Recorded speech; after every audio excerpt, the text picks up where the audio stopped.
National news channel కు స్వాగతం. నేటి ముఖ్యాంశాలు. నిన్న కూడా నేను ముఖ్యమంత్రి అవుతానే నేనే లెటర్ రాశాను రేవంత్ రెడ్డి గారికి, గౌరవ ముఖ్యమంత్రి గారికి.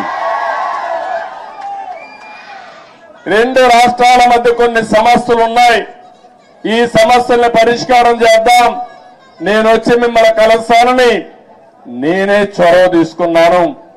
దానికి తెలంగాణ ముఖ్యమంత్రి సానుకూలంగా స్పందించారు. అందుకు ఈ సభ ద్వారా కూడా మనస్ఫూర్తిగా ధన్యవాదాలు తెలియజేస్తున్నాను.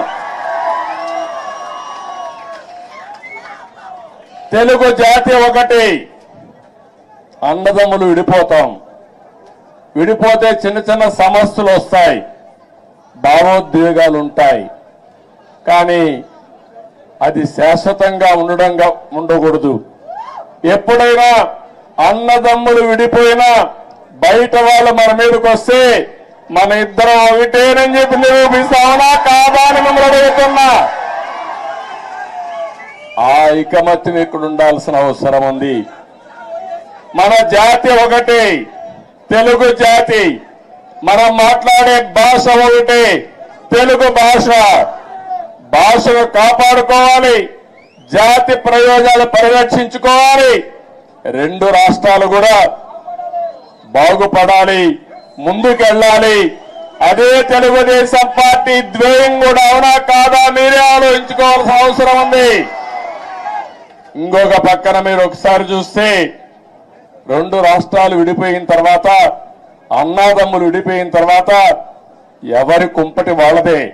కష్టపడితే సుఖపడతారు, ఎక్కువ సంపాదించుకుంటే ఆనందంగా ఉంటారు.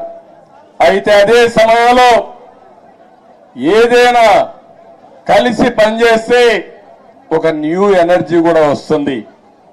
ఇద్దరు ఐకమత్యంగా ఉంటే ఐకమత్యం చాలా బలాన్ని ఇస్తుంది.